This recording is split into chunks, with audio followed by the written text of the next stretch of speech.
Hello दोस्तों, आप सभी का स्वागत है एचपी स्टडीज में। My name is Keshav Katoch. Recently आपने देखा कि एचपी कैबिनेट का जो डिसीजन आया उसमें एक डिसीजन उन्होंने ये भी लिया कि 50 जो है वो आपकी एचपी सेक्रेटरीट क्लर्क में जो है वो आपकी पोस्ट जो है वो भरी जाएंगी।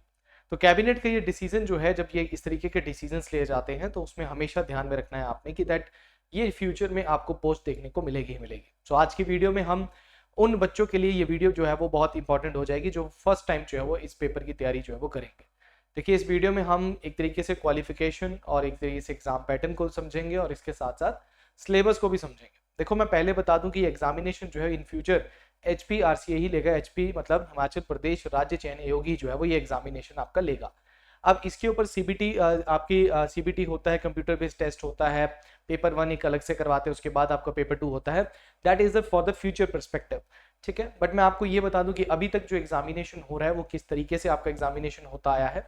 और एक और चीज मैं इसमें एक ऐड करना चाहता हूं कि दैट आप ये समझ के चलिए कि सिलेबस सेम ही रहेगा। पेपर को चाहे आप 2 टुकड़ों में कर दो, बट उसमें सिलेबस जो है वो आपका वही रहता है।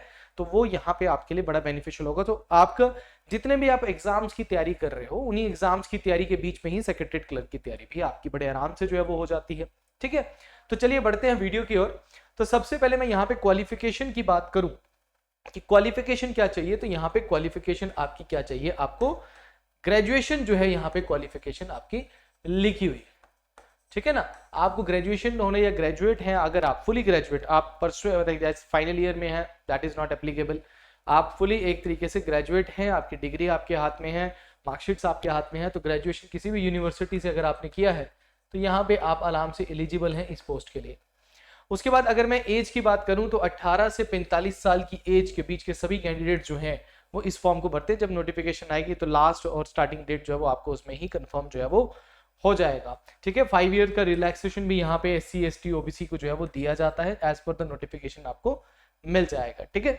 अब एग्जाम पैटर्न की अगर मैं बात करता हूँ कि एग्जाम पैटर्न कैसा होता है, तो इसमें एक ही आपका, अभी तक आपका सिर्फ एक ही पेपर होता था।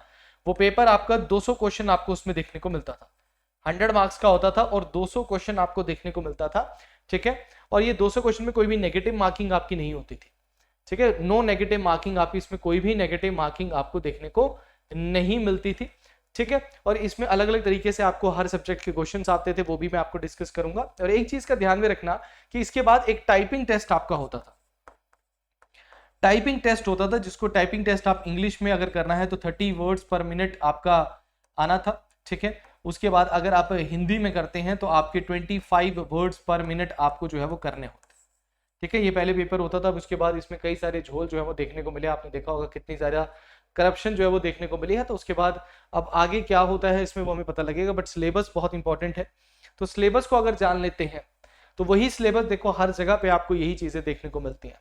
सबसे पहले GS, टोटल यहाँ पे GS आएगी, ठीक है। GS के जितने भी सब्जेक्ट्स होते हैं। ज्योग्राफी की अगर मैं बात करता हूं तो ज्योग्राफी में ध्यान में रखो, एक आपकी फिजिकल ज्योग्राफी होती है, ठीक है। फिजिकल ज्योग्राफी के साथ एक इंडियन ज्योग्राफी होती है, ठीक है। सो इंडियन ज्योग्राफी और फिजिकल ज्योग्राफी, ये दोनों की दोनों ज्योग्राफी से क्वेश्चन यहाँ पे आए हुए हैं। मैं पिछला पेपर भी जो है वो आपके सामने डिस्कस जरूर करूंगा, जो 2022 में आपका पेपर हुआ था। तो ये आपको ज्योग्राफी यहाँ से मिलेगी, ज्योग्राफी से रिलेटेड फैक्ट्स आपको सीधे सीधे क्वेश्चन यहाँ देखने को मिलते हैं। इंडियन पॉलिटी से भी आपको पॉलिटी से क्वेश्चन आते हैं, जैसे आपको फंडामेंटल राइट से आ जाएंगे, अमेंडमेंट से आ जाएंगे, आर्टिकल से आ जाएंगे, प्रेसिडेंट की पावर, वाइस प्रेसिडेंट की पावर, गवर्नर की पावर, पार्लियामेंट की फीचर्स, इन सभी से आपको क्वेश्चन जो है वो देखने को मिलते हैं। उसके बाद हिस्ट्री की बात करें तो आपको तीनों हिस्ट्री यहाँ पे आती है, एंशिएंट हिस्ट्री, मेडिएवल हिस्ट्री और मॉडर्न हिस्ट्री, तीनों से क्वेश्चन मिलेंगे। मैं यहाँ पे ये नहीं बोल सकता कि किससे ज्यादा किससे कम मिलेंगे, मॉडर्न से हालांकि ज्यादा ही होते हैं, बट जैसे एलाइड में आप देखते हो तो आपको सिर्फ और सिर्फ मॉडर्न से क्वेश्चन मिलते हैं, बट यहाँ पे आपको तीनों से जो है वो क्वेश्चन देखने को मिलेगा। उसके बाद इकोनॉमिक्स की बात करें तो इकोनॉमिक्स टर्म्स पे आपको क्वेश्चन जो है वो देखने को मिलता है। 5 ईयर प्लान पे आपको क्वेश्चन जो है वो देखने को मिलता है।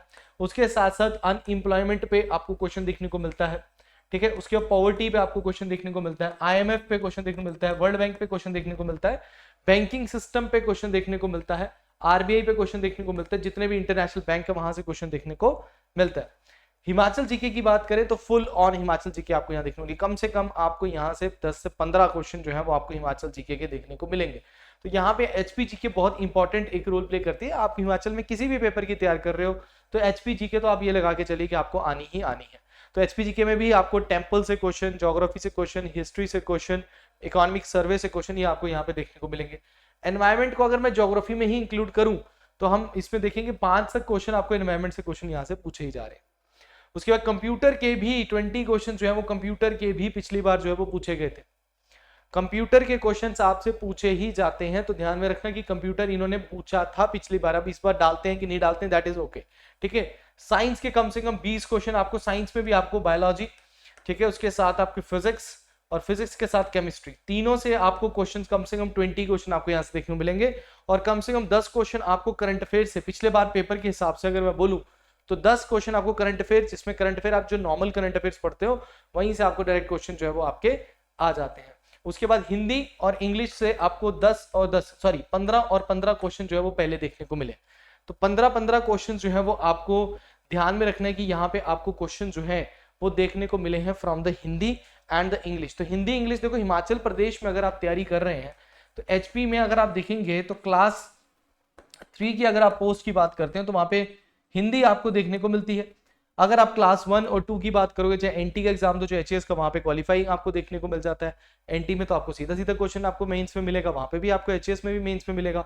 और बाकी आप पुलिस कांस्टेबल दे लीजिए, पटवारी दे लीजिए, चाहे आप एचपीपीएससी के अब जितने भी एग्जामिनेशन पेपर 1 की बात कर लीजिए, तो वहां पे हिंदी इंग्लिश तो आपको कंपलसरी कर ही दिया है। उसके साथ साथ रीजनिंग जो है वो यहाँ पे पूछी जाती है, ठीक है, रीजनिंग आपसे पूछी जाती है। और रीजनिंग आपने ध्यान में रखना है कि रीजनिंग एक ऐसा टॉपिक है जिसमें आप फुल ऑन नंबर जो है वो ले सकते हो, फुल ऑन नंबर ले सकते हो। मतलब एक भी क्वेश्चन आप ये नहीं बोल सकते कि भाई ये क्वेश्चन मेरा छूट जाएगा, ठीक है ना। तो अगर आप इसको पूरे को देखते हैं तो ये तो वही सिलेबस है। आप बोलोगे सर ये तो हम सभी जगहों पे पढ़ते हैं, कंप्यूटर को छोड़ के। अब मैथमेटिक्स इसमें नहीं आता था, मैथमेटिक्स इसमें या अर्थमेटिक इसमें नहीं आता है, तो मैथ्स इसमें नहीं है। आगे जाके देखते हैं इसमें मैथ्स ऐड करते हैं कि नहीं करते, बट इसमें मैथ बिल्कुल भी इन्होंने अभी तक नहीं पूछा हुआ है, ठीक है। अगर क्वेश्चन ही पूछे होंगे तो सीरीज के क्वेश्चन आपका जो है वो पूछ लिए गए। तो ध्यान में रखिएगा कि आपको यहाँ पे कि that this syllabus is very very that easy syllabus भी मैं बोलूंगा। क्यों? क्योंकि आप हर पेपर में जब पढ़ रहे हैं तो इन सभी सब्जेक्ट्स को पढ़ रहे हैं, तो जब क्लर्क का पेपर आएगा तो बहुत अच्छी जॉब है। सेक्रेटरीट शिमला में आपकी जॉब लगती है, आईएएस ऑफिसर्स के अंडर आप काम करते हैं, क्लरिकल लेवल पे काम करते हैं। हाँ, ये चीज मैं बता दूं कि ये कॉन्ट्रैक्ट बेसिस पे होती है स्टार्टिंग में, ठीक है। उसके बाद आप जाके जो है वो रेगुलर होते हैं। तो कॉन्ट्रैक्ट बेसिस पे जो आपकी ये पोस्ट है, ये अच्छी पोस्ट है। आगे फर्दर अगर आप किसी बड़े एग्जाम की तैयारी भी कर रहे हैं, एनटी की, एलआईडी की कर रहे हैं, तो वहां पे भी आपको ये फिर उसके बाद आराम से आपकी जॉब लग जाती है। तो उसके बाद आप अच्छे से जो है वो एक हाई लेवल के पेपर की तैयारी जो है वो कर सकते हैं, ठीक है।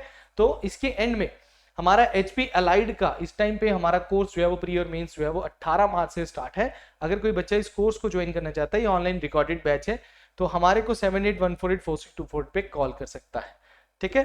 तो इसके रिगार्डिंग अगर आपको और इन्फॉर्मेशन चाहिए तो आप हमारे दिए गए नंबर पे कॉल कर सकते हैं, या फिर हमारे दिए डिफरेंट कोर्सेज जैसे एचपीएससीबी जूनियर क्लर्क का भी हमारा बैच 14 मार्च से स्टार्ट हो चुका है। तो निम्बस करियर से आपको डाउनलोड कर लीजिए और डायरेक्टली वहां पे आपको ये कोर्स जो है वो देखने को मिल जाएगा। तो आज के लिए इतना ही है। Thank you very much, all the best.